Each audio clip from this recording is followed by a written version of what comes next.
Assalamualaikum warahmatullahi wabarakatuh. Selamat pagi menjelang siang kawan-kawan petani porang di seluruh Nusantara.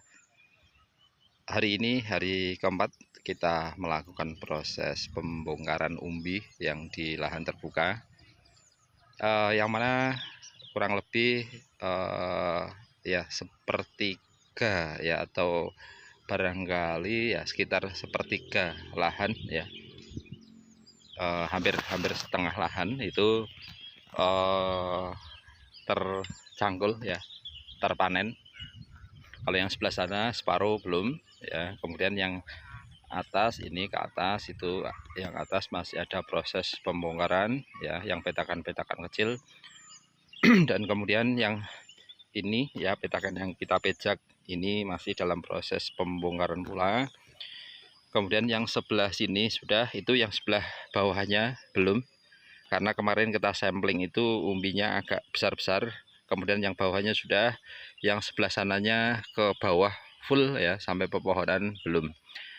Estimasi kurang lebih ya, kalau hari ini selesai mungkin separuh ya, separuh lahan sudah terbongkar. Artinya untuk membongkar lahan ya seluas kurang lebih 1 hektar itu kurang lebih membutuhkan waktu sekitar 8 harinan kawan ya. 8 harinan nanti kalau sesuai dengan prediksi.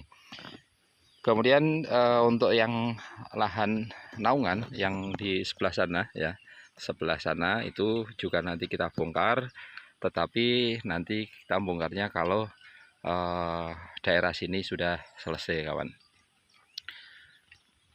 Untuk hasil ya, hasil masih lumayan, masih utuh kawan, masih utuh, ukurannya masih cukup besar.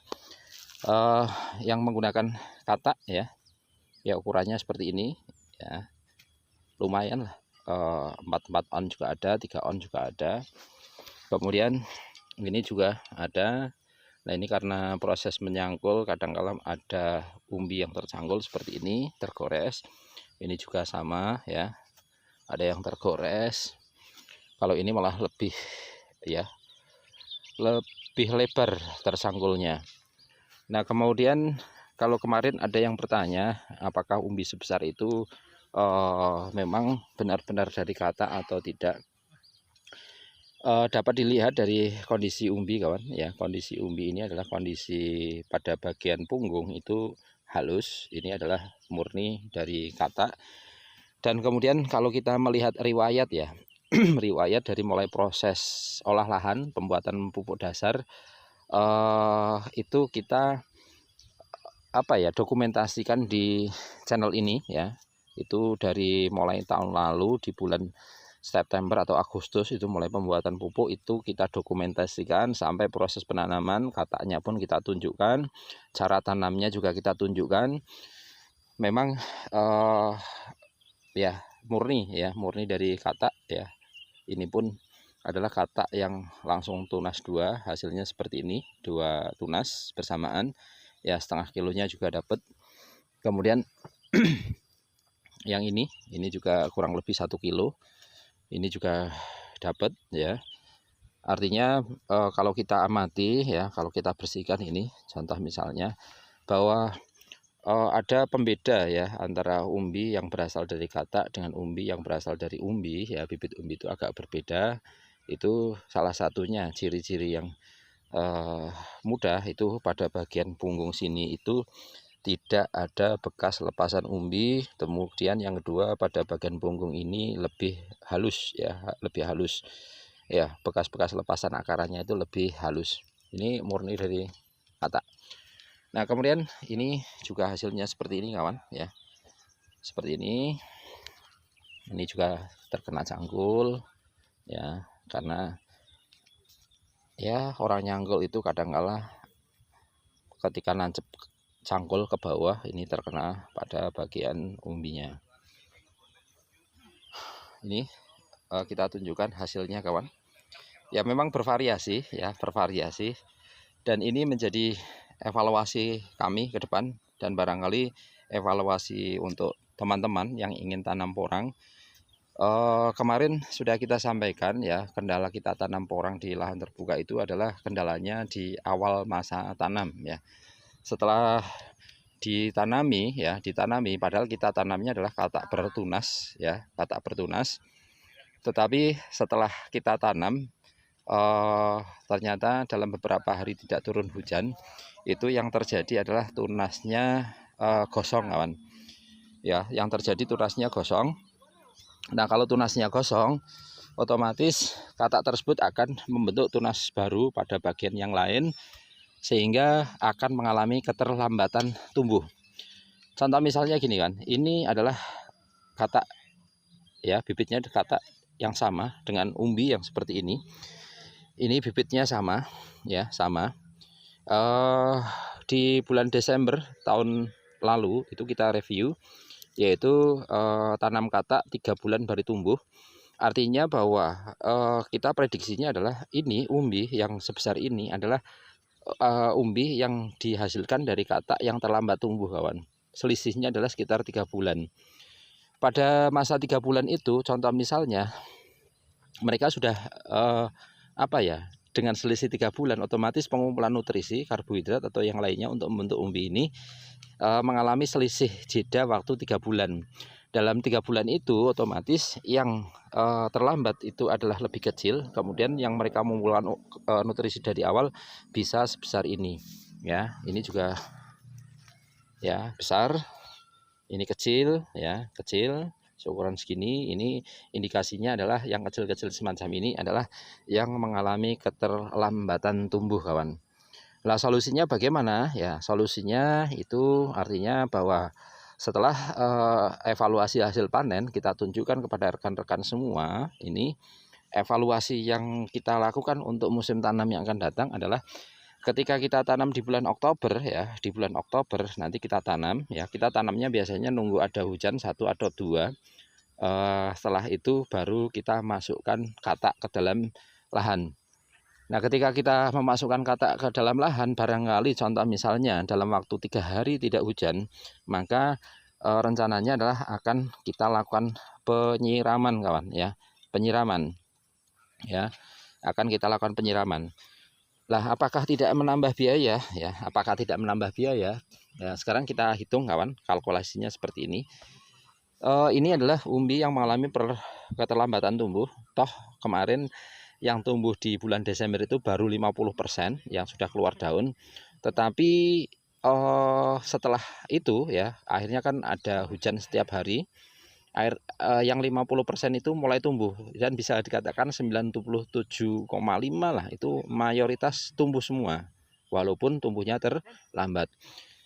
Nah, kalkulasi kenapa ketika kita contoh misalnya melakukan proses penyiraman, ada biaya penyiraman, itu kalkulasinya gini kawan. Ini yang dibiarkan tumbuh apa adanya, keterlambatan tumbuh itu contoh misalnya ini beratnya 2 on ya, beratnya 2 on. Yang ini contoh misalnya beratnya adalah setengah kilo ya, beratnya barangkali ini setengah kilo. Nah, antara umbi ini dengan umbi ini selisihnya adalah 3 on kawan. Kita anggap adalah selisihnya 2 kali lipat dari ini. Ini contoh misalnya 2,5 on, yang ini adalah 5 on. Selisihnya adalah 2 kali lipatnya. Nah, kalau tanaman kita ya, tanaman kita contoh misalnya dalam 1 hektar isinya adalah 60.000 tanaman, isinya adalah 60.000 tanaman. Nah, kalau 50% itu mengalami telah tumbuh, itu kita asumsikan yang separuh itu adalah 30.000 tanaman. Ya, 30.000 tanaman. Dari 30.000 tanaman itu yang seharusnya kalau mereka tumbuhnya awal adalah setengah kilo, yang ini tumbuhnya adalah 2 on. Selisihnya adalah 2,5 on kali 30.000 tanaman. Itu sudah kurang lebih yang 2 kali berapa itu? Yang 2 kali 30.000 itu sudah 6 ton. Kemudian yang 0,5 kali 3 itu adalah artinya 1,5 ton. Berarti ada selisih, yaitu sekitar nanti hasil panennya itu selisihnya adalah 7,5 ton kawan. Ya, selisihnya adalah 7,5 ton.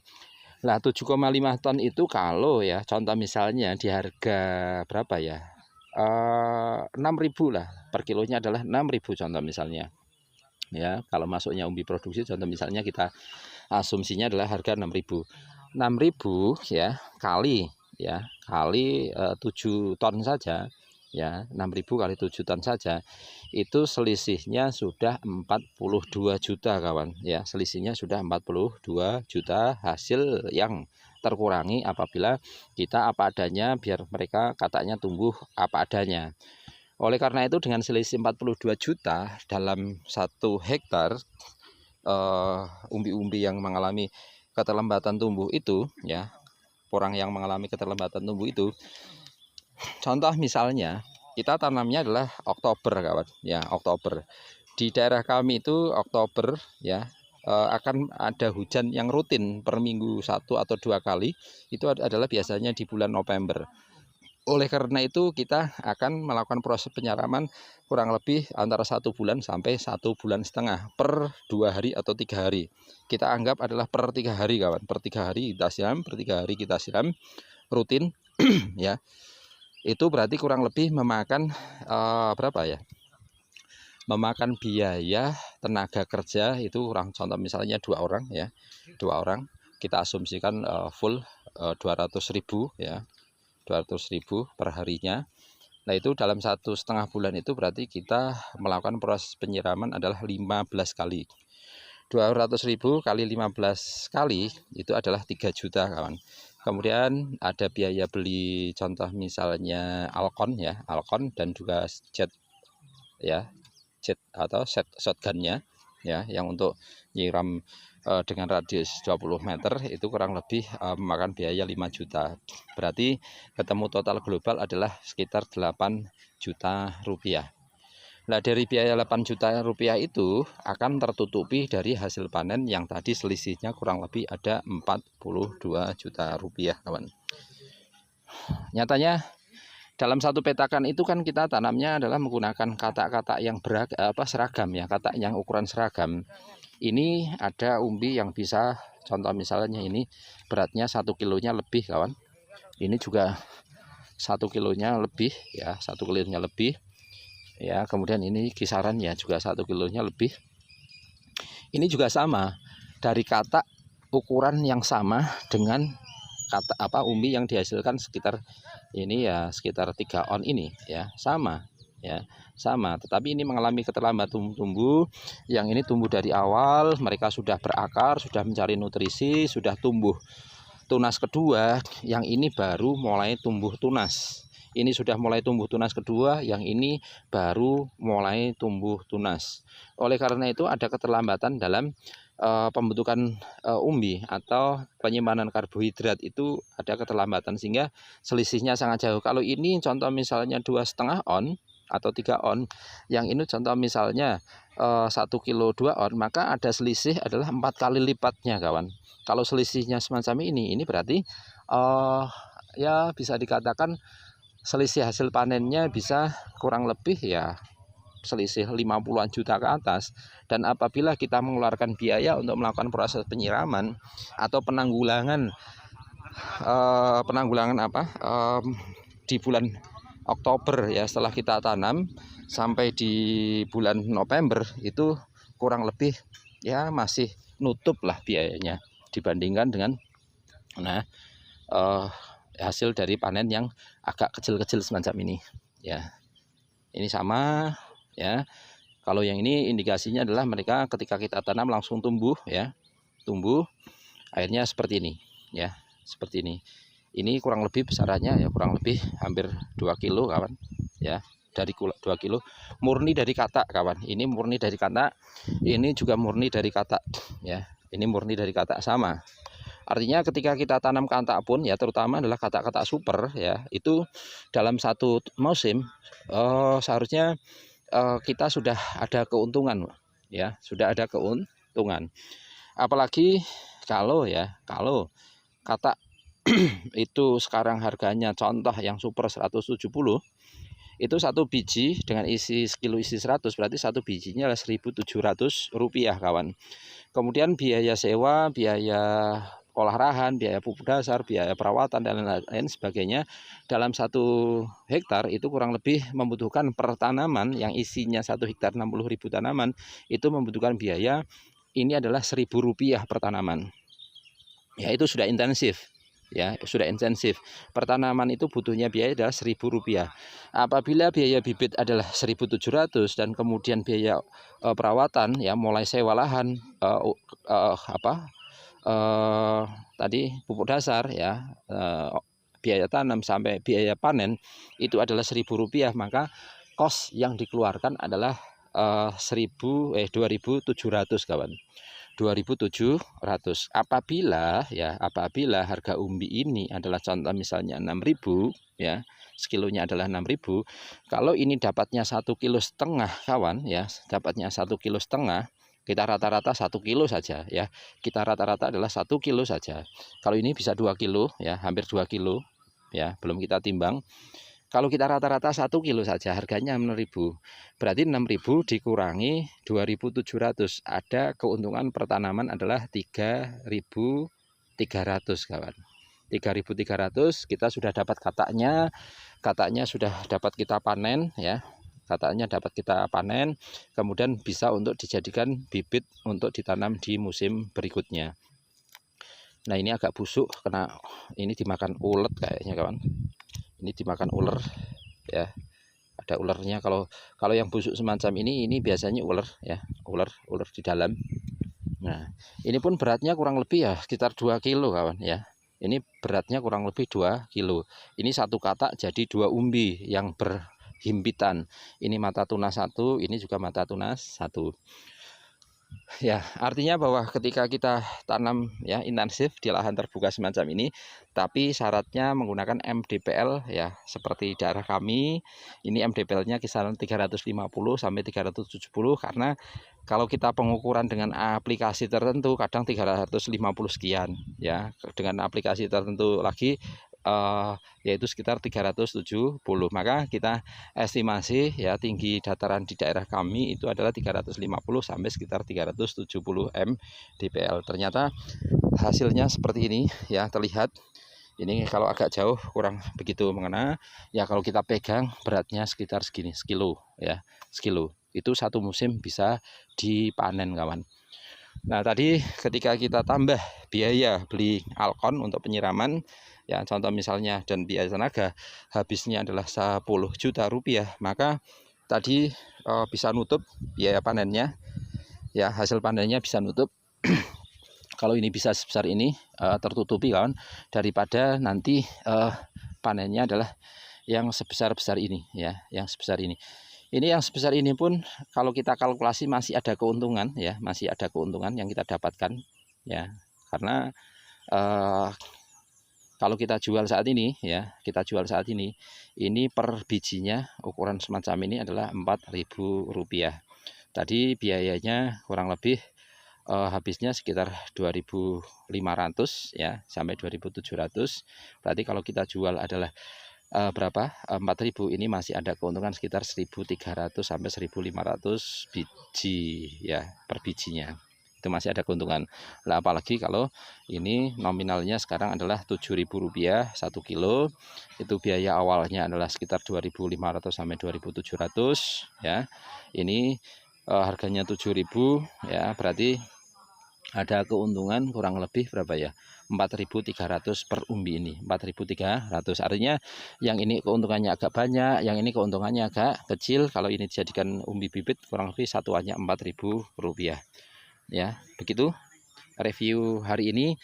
Artinya kita ketika tanam harus plan-plan ya, hal-hal yang nanti akan temui di pertengahan tanam atau di pertengahan kita melakukan proses perawatan, itu harus kita kita jaga, kita estimasi ya, kemudian kita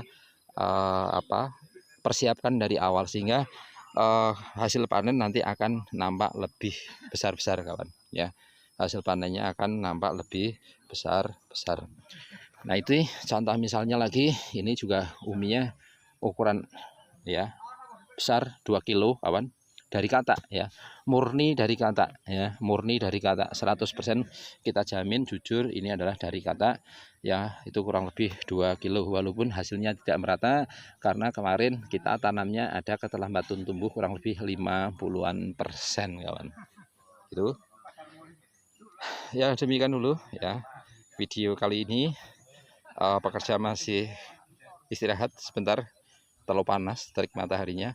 Ada 1, 2, 3, 4, 5, 6, 7, 8, 9, 10. Kemudian yang perempuan di sana ada 2, yang sebelah sana ada, ini ada ya. Kalau ini bapak saya bantu menguti kata, kalau yang sana ada ya. Itu kurang lebih kita membutuhkan tenaga kurang lebih ya antara 11 ya, 11 orang lah kurang lebih. Itu kalau bapak akan hanya membantu. Ya, demikian dulu kawan review kali ini. Semoga tayangan video ini bermanfaat. Artinya ketika kita tanam porang ya harapannya hasilnya bisa seperti ini ya. Agar bisa sebesar seperti ini dari kata ya harus syarat-syaratnya terpenuhi. Syarat terpenuhi yang dimaksud adalah 1, MDPL-nya ya jangan terlalu rendah. Kalau terlalu rendah ya harus ada semi naungannya. Kemudian kalau MDPL-nya terlalu tinggi, ya syarat utamanya harus tanpa ada naungan ya. Contoh misalnya di MDPL kami yang 350-an ini, maka idealnya tanpa naungan. Kemudian yang kedua, ya flashback lagi adalah penggemburan lahannya maksimal. Ini dulu menggunakan hand tractor atau kultivator ya. Kalau melihat video dulu, yaitu tanahnya sampai mawur gembur. Kemudian yang ketiga adalah pemberian pupuk dasar yang optimal. Kita takarannya adalah kurang lebih per hektar adalah minim ya 1000 karung. Ya, 1000 karung. Nah, kemudian 1000 karung itu kalau ya yang menggunakan pupuk sekedarnya, contoh misalnya dapat umbi ya 1 musim dari kata, contoh misalnya sebesar ini. Kemudian yang menggunakan pupuk dasar banyak, dapatnya umbi adalah sebesar ini ya. Ini tentunya adalah selisih pemberian pupuk dasar 5 juta sampai sekitar 7 juta, tetapi hasil panennya bisa 2 kali lipat sampai 3 kali lipat dari umbi yang ditanam dengan pupuk dasar seadanya.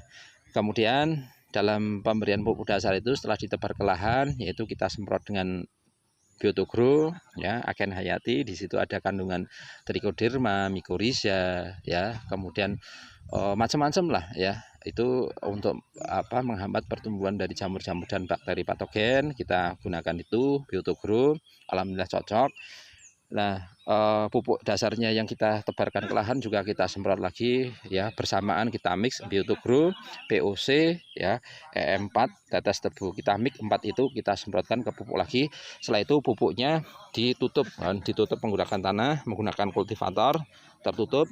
Nah, setelah itu dibiarkan sampai hujan turun. Kalau sudah ada hujan turun baru kita lakukan proses penanaman. Nah, setelah proses penanaman ya tentunya adalah yang dilakukan nunggu sampai mereka tumbuh. Kalau sudah tumbuh kemudian gulmanya banyak, maka rutin membersihkan gulma. Setelah pembersihan gulma maka kita berikan pupuk susulan terus semacam itu sampai mereka tumbuh dorman. Nah, itu saja review dari saya ya, semoga tayangan video ini bermanfaat.